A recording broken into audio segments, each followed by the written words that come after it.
Waste Bengal के बहुत ही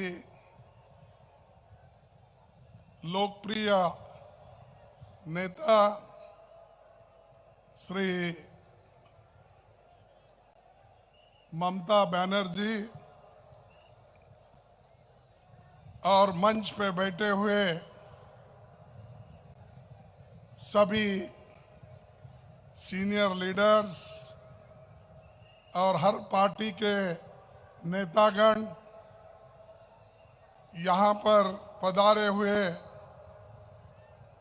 लाखों संख्या में उपस्थित मेरे भाइयों और बहनों, दोस्तों, नौजवान साथियों, किसान भाइयों और मीडिया के मेरे दोस्तों,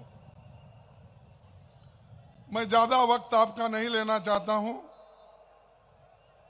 पहला तो मैं ममता जी का धन्यवाद करूंगा कि इतने लोगों को इकट्ठा करके एक स्टेज पे उन्होंने बीजेपी सरकार के खिलाफ लड़ने के लिए बिठाया है। तो सोनिया गांधी जी, राहुल गांधी जी, उनका भी ये संदेश है। खासकर सोनिया गांधी जी ने एक संदेश इस सभा के लिए भेजा है। मैं वो पढ़ूंगा, फिर उसके बाद एक दो शब्द मैं अपने कहूंगा।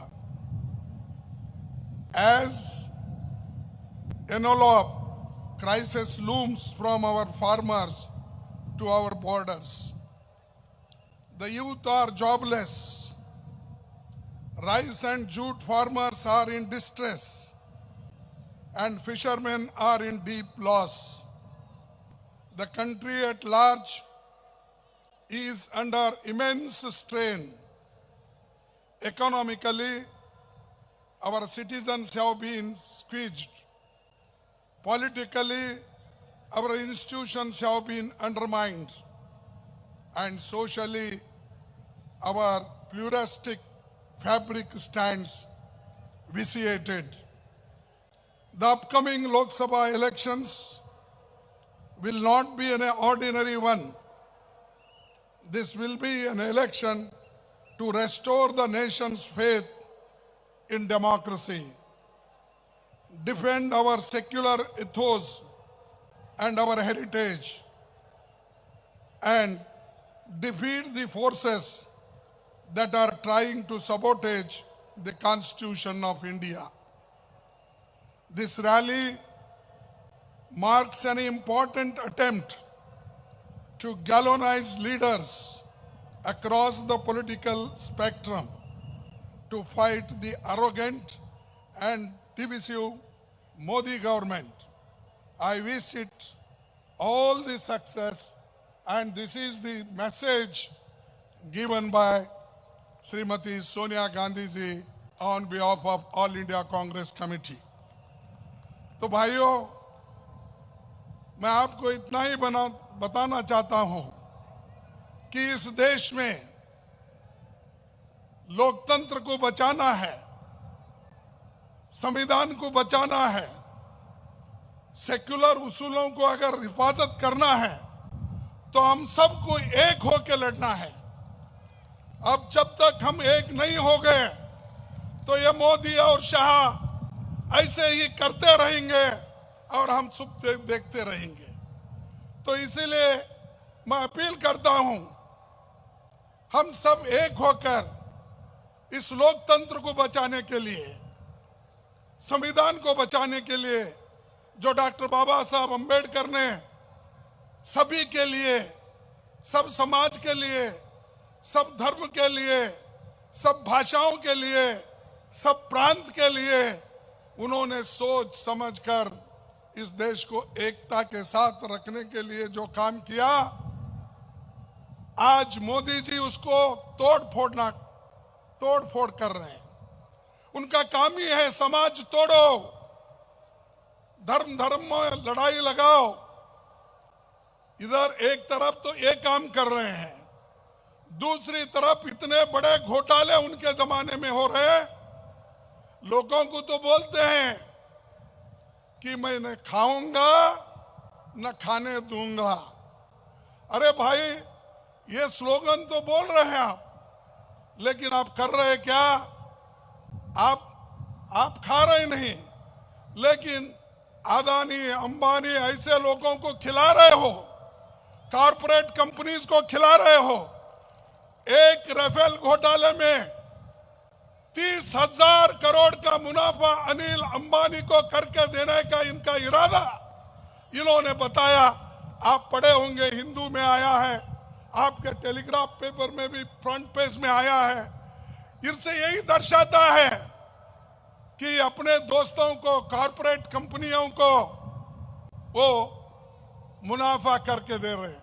किसान मर रहे हैं, दलित मर रहे हैं, अनएम्प्लॉयमेंट बढ़ रहा है।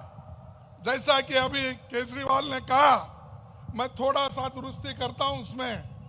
आज अनएम्प्लॉयमेंट जो अब तक जो लोगों ने अपनी जॉब खोली है 1,60,00,000, और ये कहते थे मोदी जी अपने चुनावी प्रणाली में भी ये कहा कि मैं हर साल 2 करोड़ नौकरियां हर नौजवान को दूंगा।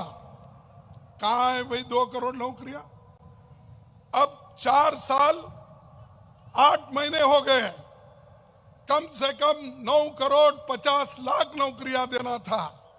उसके बजाय जो नौकरियां थी वो छीन ली गई और 1 करोड़ 60 लाख नौकरियां आज कम हुई।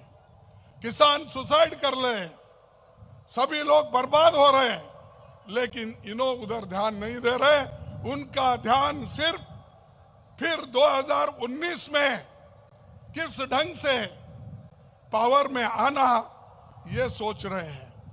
और ये सोचते सोचते हर जगह हर पार्टी को तोड़ने की भी कोशिश कर रहे हैं। हमारे कर्नाटक में वही काम कर रहे हैं। अभी ममता जी बताए, हमारे कुमार स्वामी जी भी बताए आपको, सबको तोड़ने का काम। तो इसलिए दोस्तों, आपका आशीर्वाद जब तक है, मोदी और शाह इस देश के संविधान को बदला नहीं सकते और डेमोक्रेसी खत्म नहीं होगी। लोग इतने मजबूत है, उनके आशीर्वाद के सामने किसी का भी नहीं चलता। तो इसलिए मैं आपसे यही कहूंगा, इन्होंने जो कुछ किया, डिमोनेटाइजेशन हो, राफेल घोटाला हो और दूसरी चीजें जो जीएसटी का हो, ये सारी चीजें उन्होंने जो किया, इसका सारा लोगों को मालूम है। तो मैं एक ही बात कह के अपने भाषण को समाप्त करता हूं, क्योंकि बहुत से नेता लोग अभी बोलने वाले हैं। और इन्होंने सीबीआई में क्या घोटाला किया आप सबको मालूम है, और कैसा एक फॉल्स एफिडेविट राफेल डील में दिया ये भी आपको सबको मालूम है।